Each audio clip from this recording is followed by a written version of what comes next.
যারা এই মুহূর্তে শুনছেন আমাকে সকলকে স্বাগত জানাচ্ছি।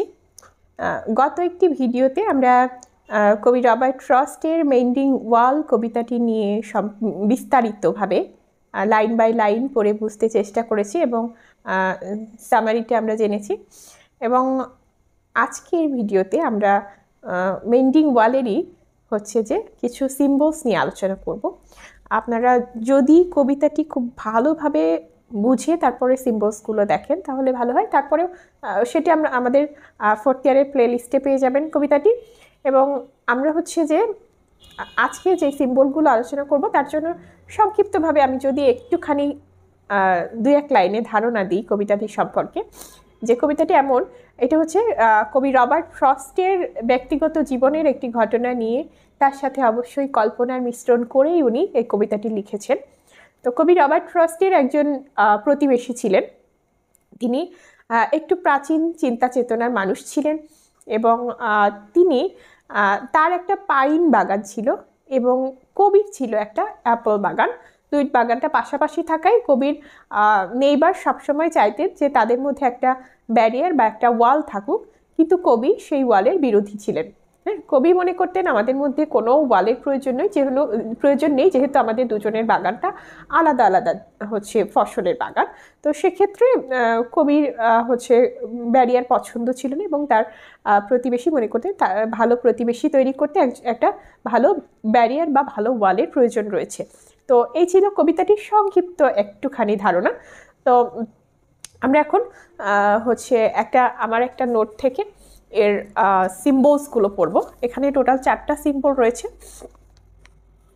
প্রথম সিম্বলটা হচ্ছে যে the wall represents boundaries and separation between people both physically and emotionally. হ্যাঁ, এখানে এই ওয়ালটা হচ্ছে একটা বাউন্ডারি নির্দেশ করছে, সিম্বলাইজ করছে এবং এটা কি করছে, একটা সেপারেশন, হ্যাঁ, একটা বিভক্তিকর, মানে বিটুইন পিপল, মানে মানুষজনের মধ্যে একটা বিভক্তি এবং সেই বিভক্তিটা কিসের, ফিজিক্যালি, হ্যাঁ, শারীরিকভাবে এবং ইমোশনালি, যেই মানুষের মধ্যে যে ইমোশনাল অ্যাটাচমেন্ট থাকে সেটা থেকে এই ওয়ালটা হচ্ছে মানুষকে বিভক্তিকরণ করছে। এটাই হচ্ছে এখানে ওয়ালটা নির্দেশ করছে। তো আমরা হচ্ছে দ্বিতীয় সিম্বলে যাব। দ্বিতীয় সিম্বল হচ্ছে দ্য নেইবার। দ্য নেইবার এখানে কি সিম্বলাইজ করছে? The neighbour symbolises tradition and the belief in maintaining boundaries even without questioning there purpose. এখানে এটা দ্য নেইবার হচ্ছে সিম্বলাইজ করছে ট্র্যাডিশন, একটা প্রথা, হ্যাঁ, এবং এই বিশ্বাস সিম্বলাইজ করছে যে হচ্ছে একটা ওয়াল মেনটেন করা প্রয়োজন, মানুষের মধ্যে একটা ব্যারিয়ার থাকা প্রয়োজন। এই বিশ্বাসটাকে সিম্বলাইজ করছে নেইবার। ইভেন উইদাউট কোশ্চেনিং দেয়ার পারপাস, হচ্ছে এমনকি এই ওয়ালের যেই হচ্ছে উদ্দেশ্য সেটার ব্যাপারে কোনো প্রশ্ন করা ব্যতীতই হচ্ছে তিনি এটা বিশ্বাস করছেন বা এই প্রথাটাকে হচ্ছে এগিয়ে নিয়ে যাওয়ার চিন্তা, মানে ধারণা পোষণ করছেন এবং এই প্রথাটাকে তিনি স্থাপিত করতে চাচ্ছেন যে মানুষের মধ্যে একটা ব্যারিয়ারের প্রয়োজন রয়েছে। কিন্তু কেন প্রয়োজন রয়েছে, এই কারণে, মানে কেন প্রয়োজন রয়েছে এটা নিয়ে তার কোনো কোশ্চেন নেই।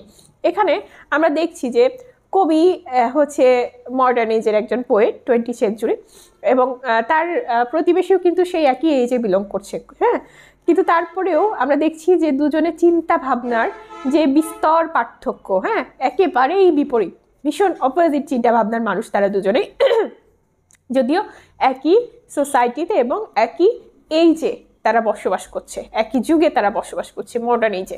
কিন্তু হচ্ছে তারপরেও কবির যেই প্রতিবেশী তার চিন্তাধারা কিন্তু কখনোই হচ্ছে এগিয়ে নেই এবং তার চিন্তাধারা এখনো ডার্কনেসের মধ্যে রয়েছে এবং কবি চিন্তাধারা এগিয়ে গেছে।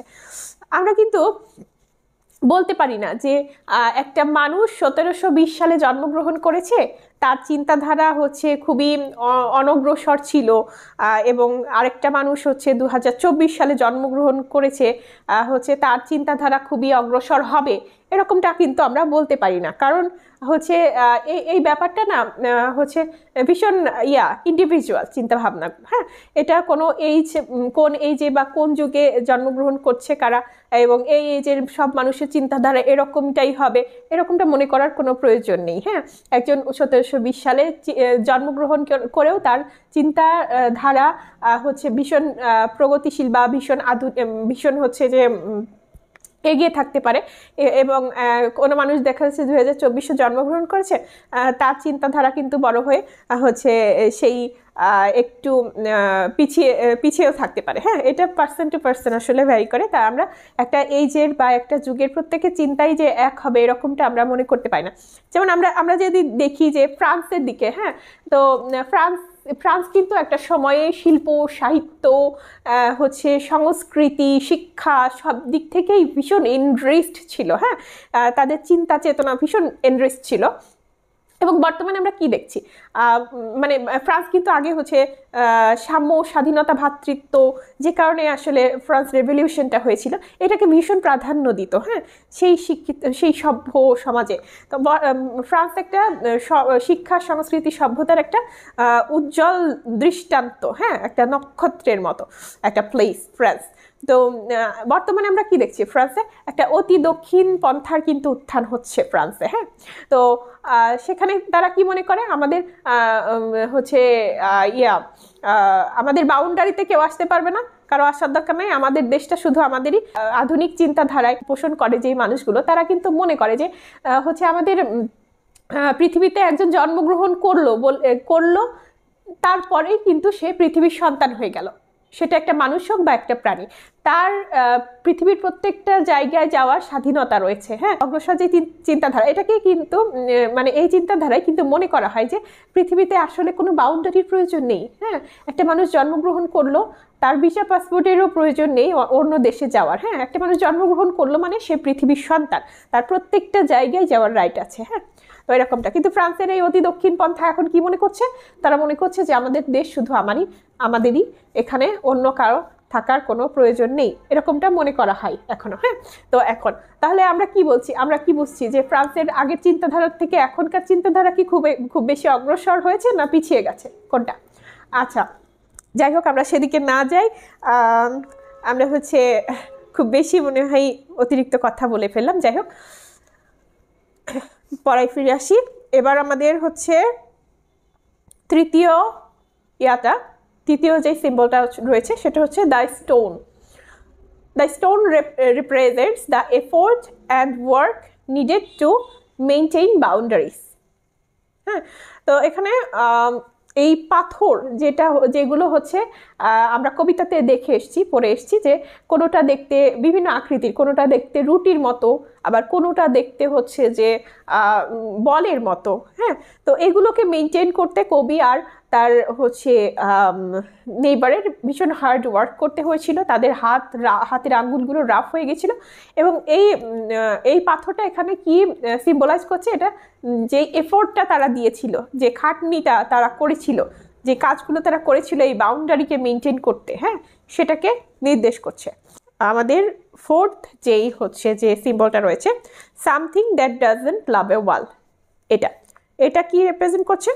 Something that doesn't love a wall represents natural forces that oppose separation and favor connection.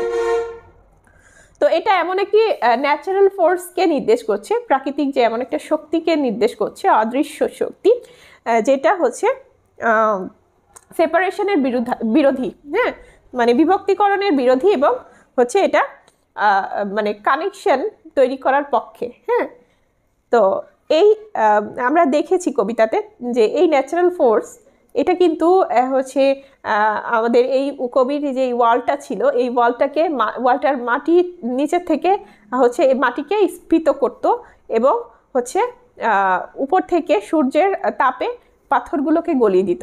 অর্থাৎ এই ন্যাচারাল ফোর্সটা হচ্ছে এই ব্যারিয়ার যেই রয়েছে, এই মানুষের মাঝে মানুষের যে ব্যারিয়ার রয়েছে এটার বিরুদ্ধে কাজ করতো, এই ব্যারিয়ারটাকে সরিয়ে ফেলার জন্য এই ব্যারিয়ারের বিরুদ্ধে কাজ করতো এই ন্যাচারাল ফোর্সটা।